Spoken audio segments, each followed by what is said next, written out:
America just lost its last perfect credit score.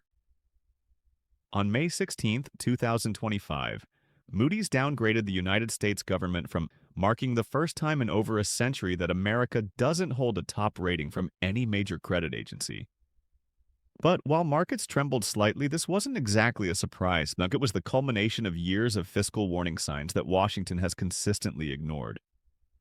Remember when parents would warn kids about their credit score? Pay your bills on time, they'd say. Well, Uncle Sam has been running up quite a tab, and the world's financial referees are taking notice. For more than a century, the United States maintained Moody's highest rating, a perfect EIA since 1917. This downgrade completes a trifecta of embarrassments. S&P dropped America's rating back in 2011, and Fitch followed suit in 2023. Now Moody's, the last holdout, has finally thrown in the towel. What makes this particularly striking is that it happened right after the House Budget Committee failed to advance legislation containing President Trump's economic priorities, including extensions of his 2017 tax cuts. The timing sends a clear message. Washington's dysfunction has real consequences.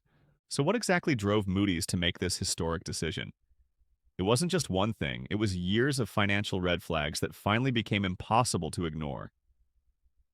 First, there's the staggering debt and deficit. The federal deficit for 2024 hit $1.833 trillion, over 6.4% of GDP.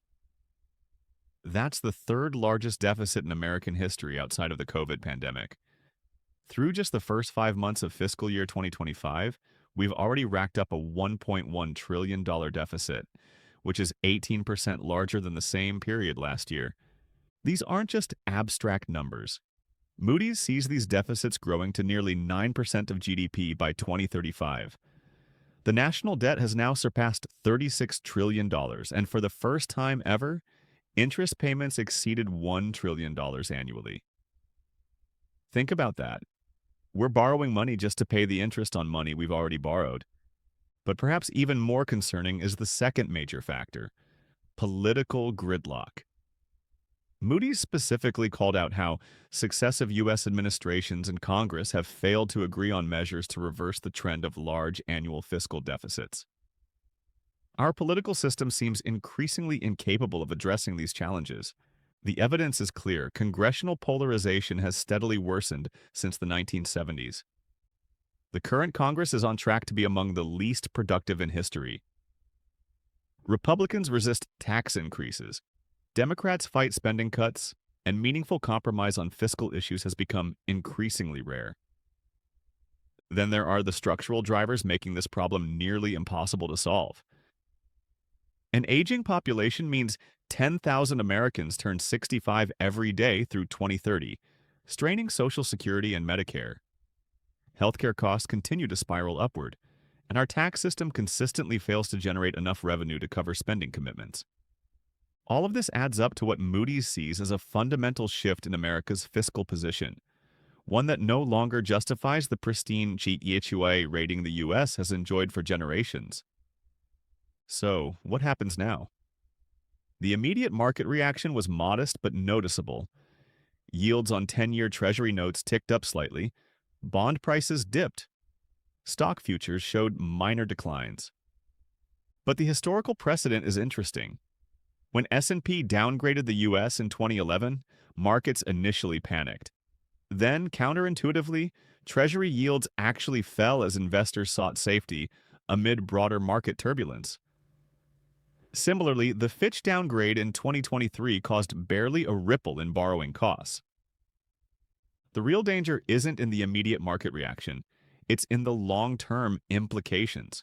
Treasury yields serve as the foundation for mortgage rates, student loans, and other consumer debt.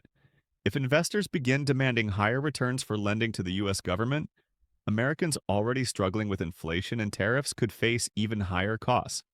There's also the global perspective to consider.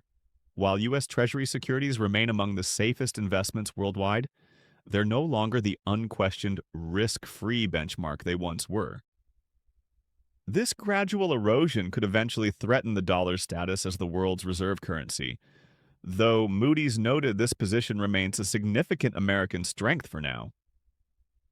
foreign investors have already been reducing their U.S. debt holdings in recent years. This trend, combined with the growing magnitude of debt requiring refinancing, could put additional pressure on Treasury markets over time. The White House response was predictable. Spokesperson Kush Desai placed blame on the previous administration, stating, "The Trump administration and Republicans are focused on fixing Biden's mess by slashing waste, fraud, and abuse in government and passing the one big beautiful bill to get our house back in order."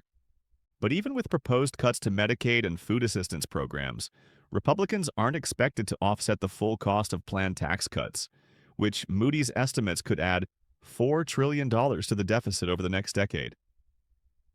The path forward is challenging but clear. Moody's indicated that addressing these fiscal issues would require increasing government revenues, cutting expenditures, or some combination of both.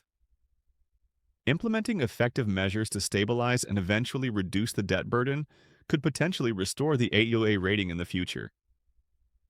The Trump administration has targeted spending cuts through the Department of Government Efficiency, led by Elon Musk, resulting in significant federal worker layoffs. However, these efforts haven't yielded substantial savings relative to the scale of the deficit problem.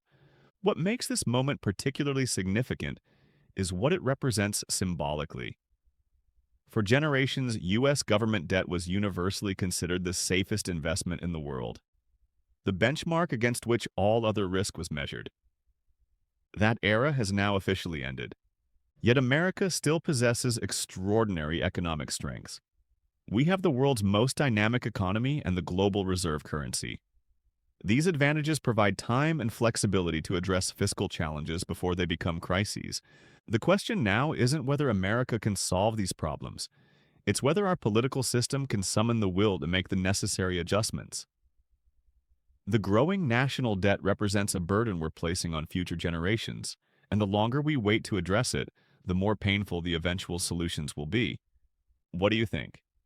Is this downgrade just a symbolic embarrassment, or the canary in the coal mine warning of bigger problems ahead? In many ways, this downgrade is less about what's happening today and more about the path we've been on for decades. It's a reminder that even the strongest economies can't indefinitely spend far more than they take in. The laws of fiscal gravity eventually apply to everyone, even the United States of America.